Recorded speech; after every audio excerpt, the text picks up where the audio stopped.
how you can unleash the power of data to 10x your partner growth. On this next episode of Ultimate Guide to Partnering, I welcome back a woman channel tech stack pioneer, trailblazing enterprise co-selling with iconic brands.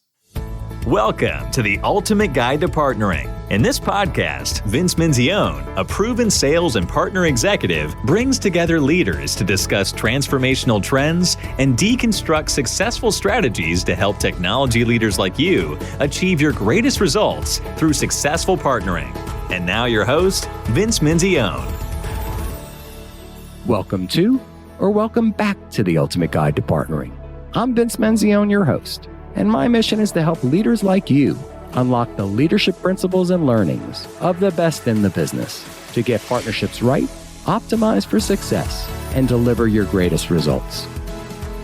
Cassandra, or Cass Golston, is the CEO of PartnerTap, a founding sponsor of this podcast and a longtime friend. Cass and I discuss why she founded PartnerTap and why leading organizations like Concur, Genesys, ADP, LogMeIn, and LastPass chose their solution. We also discuss the women entrepreneur movement, Fempire, and how technology partners can take advantage of a free offer from PartnerTap. I hope you enjoy this episode as much as I enjoyed welcoming back Cass Golston. Cass, welcome back to the podcast. Thank you so much, Vince. It's such a pleasure to be here again. You were on episode 90. Wow. And I think we were just celebrating your 160th episode the other day on LinkedIn. It's amazing. And speaking of time, you and I have known each other since you started up the organization. Yes, you were one of the first people I reached out to because I was listening to your podcast and I'm like, this person gets partnering. I need to meet him. I need to know him really well. You've been an amazing entrepreneur and doing great work in our partner ecosystem. So I'm really excited to have you back today because there's been so much renewed excitement about our ecosystem. Yes. So for our listeners, can you tell us more about PartnerTap and this exciting partner category you pioneered? Absolutely. It's a really interesting time. Jay McBain has coined this the decade of the ecosystem. And back 5 years ago, you were one of very few people that were really talking about partnerships and ecosystems. And this was in a time where we were pioneering this idea of data sharing and automation around data sharing in your ecosystems. We knew that companies were sharing data to understand where they could go to market, understand the white space, understand where they could drive new sales opportunities. And this activity was going on by channel teams, by partner teams, by sales teams. It was happening all throughout the organization. And it was happening by spreadsheets being emailed around. And that was just not secure. It doesn't really drive massive results, but everybody was doing it because they were getting some results from it. I saw that there was a big white space. There was no companies that were building data sharing applications that would connect two companies together and allow them to decide what information they wanted to share with each other, and then quickly tell them, here's where you should market, here's where you should connect your sellers, here's the teams you should put together, and here's the best partners you should be working with. And that's what we built. And for the last 5 years, we've really been focused on the enterprise and building a solution that helps enterprises really scale their go-to-market motion with their partners and allows them to securely data share and get instantaneous results nightly. It's striking. You reminded me of the days when I was leading the organization at Microsoft, and literally we would share spreadsheets back and forth. We never could align the territories because everybody's territories, what you call the Southeast and what I call the Southeast, are two different things, and vertical alignments and so on. And then the data wasn't secure, right? We didn't have secure data. It wasn't dynamic. It was changing all the time. You're going back and forth with spreadsheets. And I remember those early conversations with you and going, wow, I really wish I had had this while I was at Microsoft. So what gave you the idea to start PartnerTap? I worked for a company called Concur. They were one of 5 other companies, Salesforce.com, NetSuite. They took these early bets. Concur was on-prem. They were migrating all of their customers, their on-premise enterprise customers, to the cloud. They had an enormous ecosystem of partners, travel management companies, card providers, banks, technology ISV providers that built hooks into this new cloud-based technology. Concur was really doing these co-sell motions with an ecosystem of partners very, very early on. So this idea of having partners work together, compensation structures that comped the direct seller and the partner seller, it wasn't a thing. Now, fast forward, we're seeing the hyperscalers co-selling, and we're seeing many other companies understand that co-selling and driving revenue with your ecosystem and your direct field teams is the way of the future. Living the problem of a seller having the ability to go to market with thousands of partners, but not understanding which partner overlaps my territory, which partner is the best partner to either bring into this deal or who is already working this deal, were just such difficult questions to answer. There was just no automation to know. It was spreadsheets going around the organization that never got down to the field. It was the field team mapping their own account lists with their 5 partners, and those were the only partners they're bringing into opportunities. Co-selling has really taken off, and Microsoft led the way, but Concur was doing this in the early days and really incentivized their direct team to embrace the partner ecosystem. And we went off to sell to SAP for billions. That is a case study for co-selling in itself, I think. Even just as many as 7 years ago, Microsoft, even though they worked with partners, it wasn't true co-selling. And it wasn't until the recognition that, okay, we've got this cloud. We want these organizations to come to our cloud. And the only way we're going to effectively do this is if we offer to co-sell with them. For a lot of these organizations, it wasn't a natural act. I'm going to hire 100 salespeople. We're going to dial for dollars, and we're going to directly sell to a customer. Why do I need to work with Microsoft or Amazon or Google? And now this recognition, hey, we should go do selling. We should go do co-selling. We should go partner together. And I love it. I love it as somebody who's been around this for a while, as you've been around. We talked about Jay McBain. There's quite a bit of excitement around ecosystems. There's this channel tech stack that he talks about. And he talks about all this new technology and that we're in the early days. He uses the analogy of the Marcom tech stack going from a few, Eloqua, Marketo, and others, to now like 8,600 tech companies in the Marcom stack. And he sees the same evolution in the channel tech stack. So I want to talk about your place there in that stack. What is PartnerTap and what is it not? So we're really in that data sharing category, that channel enablement, where we are enabling sellers, direct and channel, or just channel and vendor, to really uncover and sell net new accounts in that data sharing category. We are not a PRM system. So oftentimes we get lumped into partner relationship management. And what I always say is the PRM isn't driving leads to the PRM, right? PartnerTap is that flywheel in front of the PRM that is generating net new leads. And that data then flows through deal reg systems, which PRM or homegrown systems that some of our customers have. But every one of our customers today has a partner relationship management system. That is one piece of technology they all have. And we are the flywheel to the PRM. So we are living through interesting times. We've gone through exponential growth in our industry, in our tech sector. And now this year we're hitting a few road bumps. I hope they're just road bumps. And top companies, like in a good year, they grow like 9% CAGR, right? What would it take for them to double, triple, or even 10x their growth year after year? And how does your technology help them unleash that potential with this co-selling or new opportunity sharing?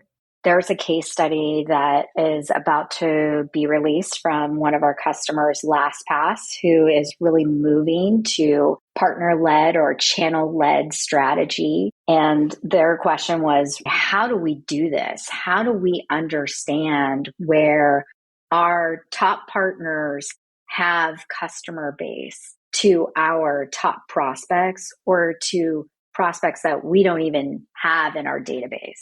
And so using the PartnerTap technology, they literally within minutes generated 15,000 opportunities. And they took that data and then said, we've got to hire a BDR team to now go and co-sell with these two top partners.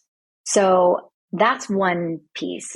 Where are all the accounts that I don't know about, and what are the top target accounts that we know about? We just can't break into them. Another customer of ours, Genesis, they have a huge ecosystem of partners. They are doing tons of business through their ecosystem. But now with PartnerTap, they can really focus on all of the target accounts in each country and feed data from their partner channel of, hey, do you have accounts in these key targets? Do you have relationships? And what they're doing is they're allowing their partners to connect in, share customers, and then once a deal registration happens, that account now is no longer available to any of the partners that have mapped in. So they're really using PartnerTap to avoid channel conflict and get the right partners into these key accounts. And right now, you need absolute focus on generating net new opportunities. And the only way to focus like that is to either do this on spreadsheets manually, which would be impossible because you do all this data mapping and then you have to redo it with every single partner again and again. You're going to have channel conflict in that type of environment. But with a system like PartnerTap, you can find the alignment. You have now all of this data to go drive marketing campaigns, to drive co-sell sales plays right at your fingertips. That's a really, really interesting use case. And we're seeing this type of use case in probably 85% of our client base right now. Everybody is thirsting for more revenue, finding the deals. And they know, just like you said, you can't just have a bunch of people hammering the phones right now. You have to leverage all of the partnerships that you have because they have the relationships. And that's how companies are really getting in and getting a solid foot when they're going into a process. I think about several things here. First of all, I think about some of my clients, in fact, that today are still doing things very manually. They're working with the hyperscalers. They're working with downstream channel. They're then going off and doing events, right? They're trying to generate new leads, but they're not doing that mapping that says, okay, this is somebody who came to the event. This is somebody that has a propensity to buy a cloud solution and a propensity to buy our solution. How do we map those accounts? How do we get more deliberate about our execution, account-based marketing, co-selling, all of those things together? And who are the 5 seats at the table? Are we making sure we're influencing each of them? That's definitely the old way to do things. It's the way it always has been. There's been no other alternative. But now there is a new way where you can have 100% focus on where you're going to market with each partner on the right accounts with the right contacts. You can put a list into a marketing automation system or you can run an ABM campaign. But if that list is bad, then you're not going to generate any return. So it's so important right now when budgets are tightening to get the right accounts, hit the right contacts through the right partners. And it's such a simple thing with a solution like PartnerTap. So you take all the complexity out and you increase the probability of success.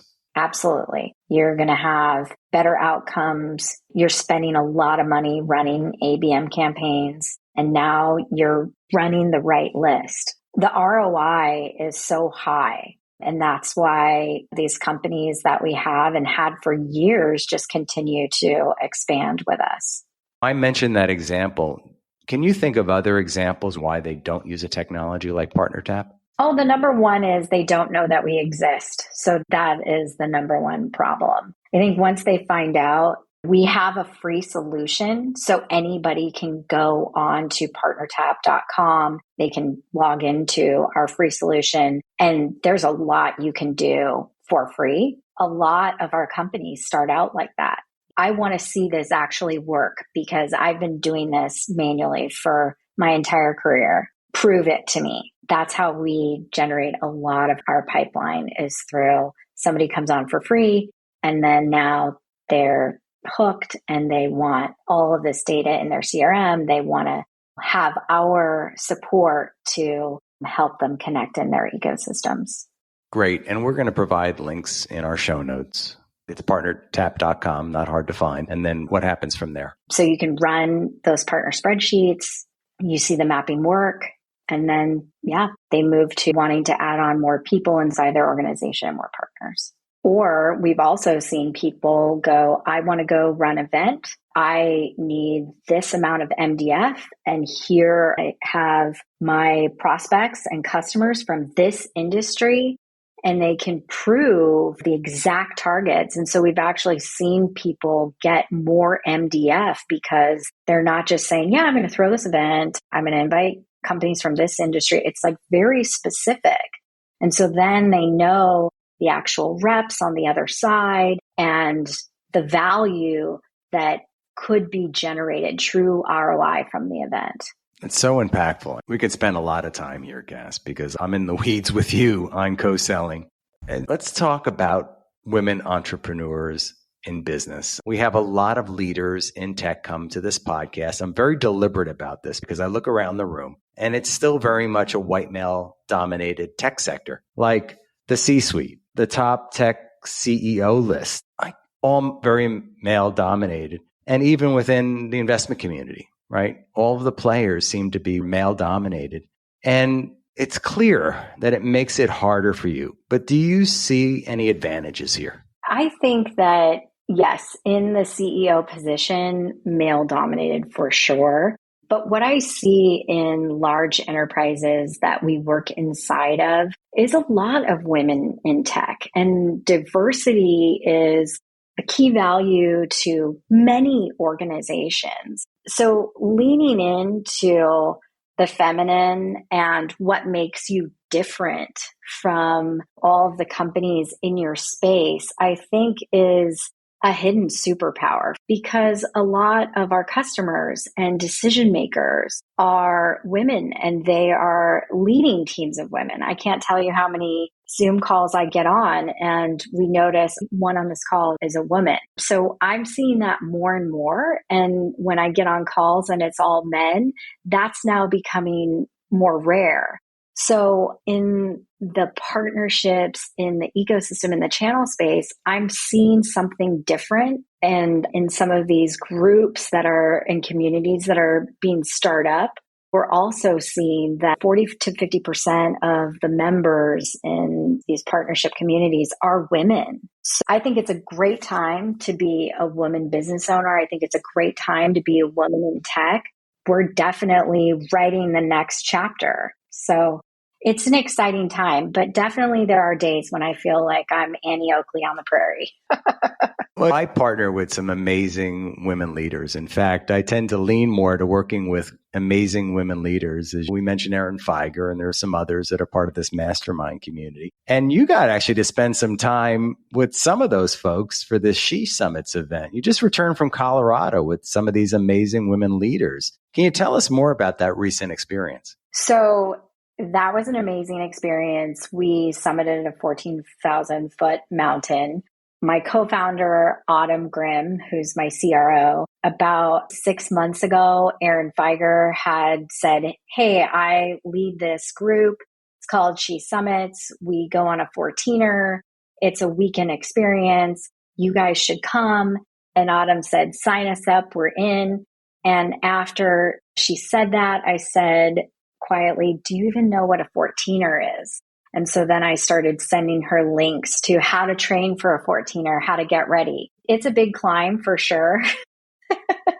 But doing that experience with the women in tech that we did it with, shout out to women from VMware, from Microsoft, from people running their own companies. It was an incredible group and a very difficult climb. And the celebration afterwards and all of the stories about how this parlayed into just being a woman in tech, running those daily grinds. Such a great experience. Shout out to Erin Feiger. If you're a woman in tech and you want to join She Summits next year, reach out to us. Erin is all about making more weekends next year. And can I come along? Can the allies come? Can we have an ally summit? Absolutely. I think we need to have more ally events for sure. I coined a term with all these women and I was saying, we talk about behind the scenes at PartnerTap that we're building this female empire. We didn't coin the term, but we said fempire because I'm sure everybody's heard that term. And so I was telling all the women there, the fempire is really about female empowerment and changing the flow of capital. Women that are in power need to understand their power and use the power to elevate women below them into leadership positions, help support female-founded companies because there are some amazing female-founded tech companies. And our company is one where we have focused so much on building our own revenue engine, supporting and building for enterprise customers. We've taken on no VC capital and we're leading the charge in some of the largest companies in the world. And you hosted a dinner at the Catalyst event, the Partnership Leaders event in Miami just about a month ago, a Fempire dinner. Yes, the Fempire dinner. So that was the first dinner that we hosted. And we reached out to women executives that were going to be at the Catalyst event. I figured 5 or 6 might show up.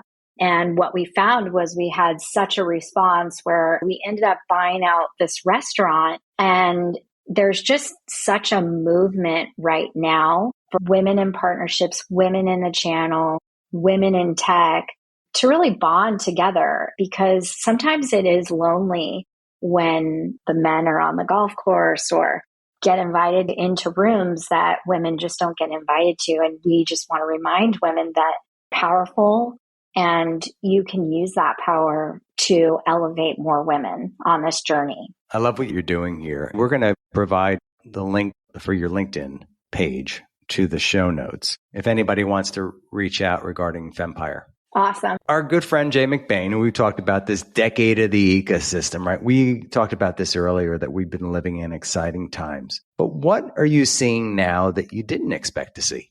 What I didn't realize is how many companies would start spinning up around the ecosystem space. It's so exciting. I met a founder that is building technology on ecosystem technology. It's happening more and more. But 5 years ago, it felt like it was PRM, marketing automation, and through channel marketing systems. And now it's so much more. And companies are continuing to spin up. So I would definitely agree with where Jay is at, that now is the time for partner technology. And I'm just so excited to see the new innovations and the companies that will be building off of PartnerTap and the data that we are generating from our solution.